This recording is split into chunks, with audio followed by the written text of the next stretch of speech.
It's the radio guy, Dr. Mike Prince. Welcome to another episode of the Mike Prince Show right here at the Open Mic Broadcast Network, Friday edition. And before we go and take up much of your time, we're going to jump right into today's episode.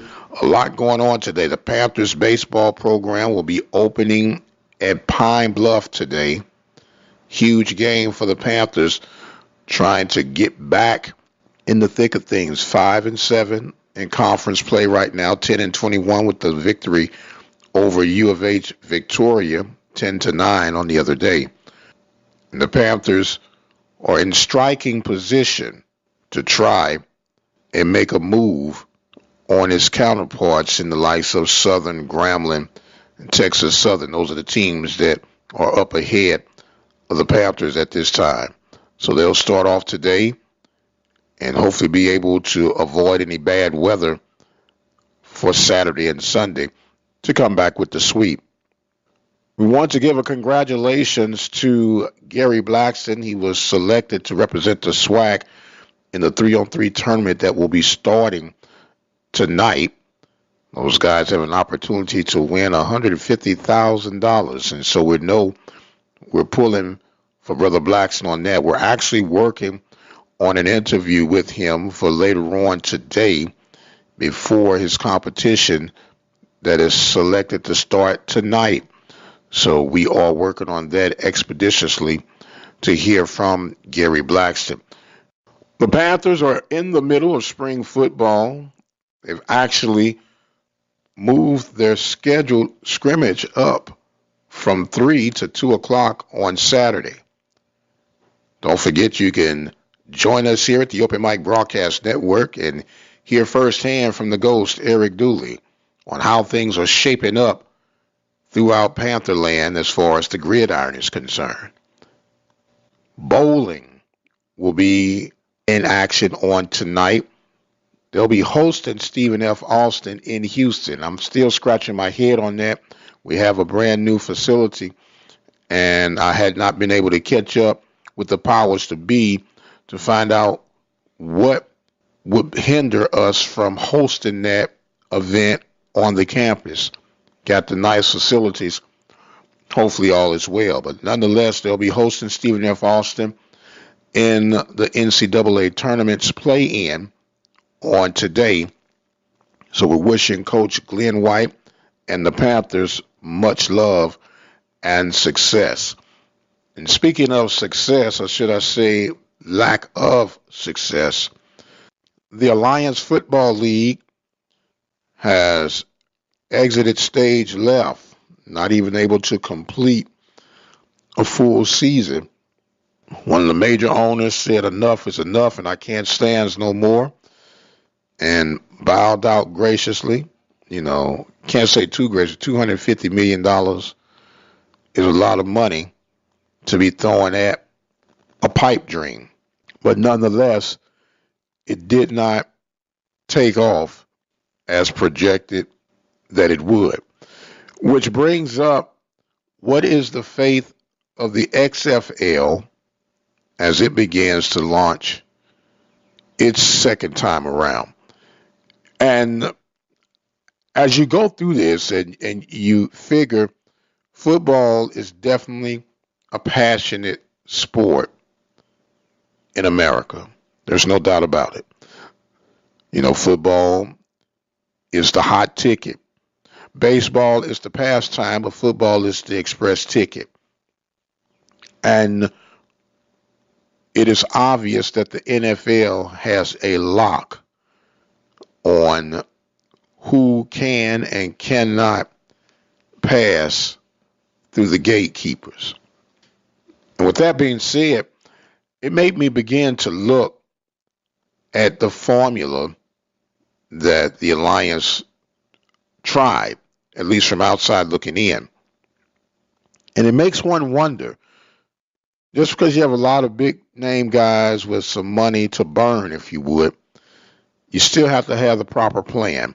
You still have to have the schematics laid out.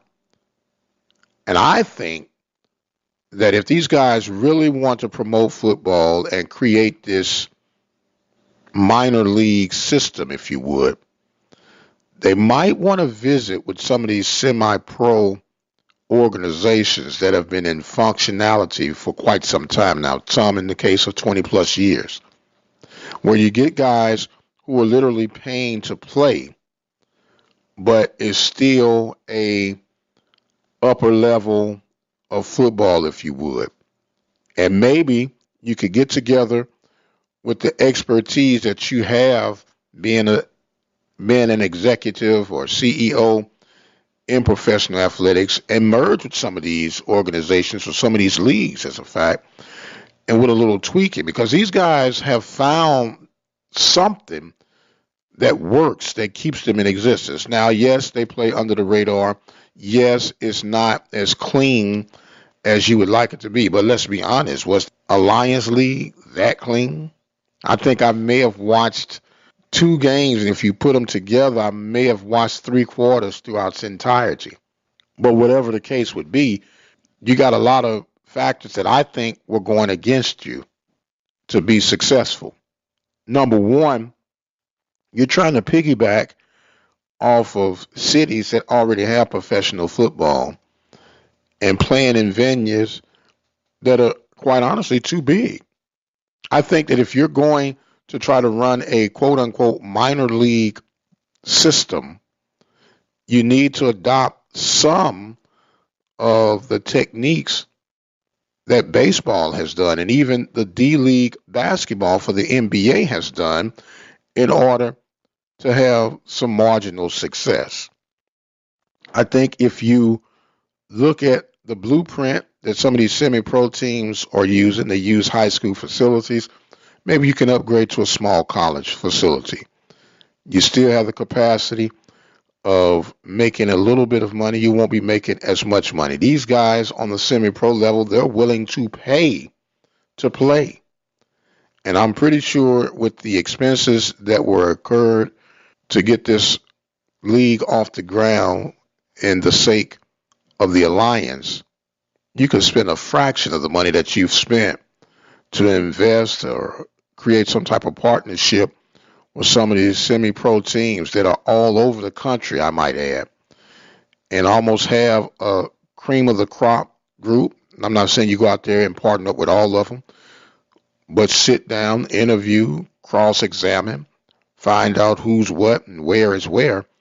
And I believe you can put together a pretty successful league that won't be overbearing. And those that listen to me enough and try to make sense of my rationale, the best TV deal that you can get right now, if you are a up and coming organization or a product that's longing to be seen or heard, create your own YouTube network.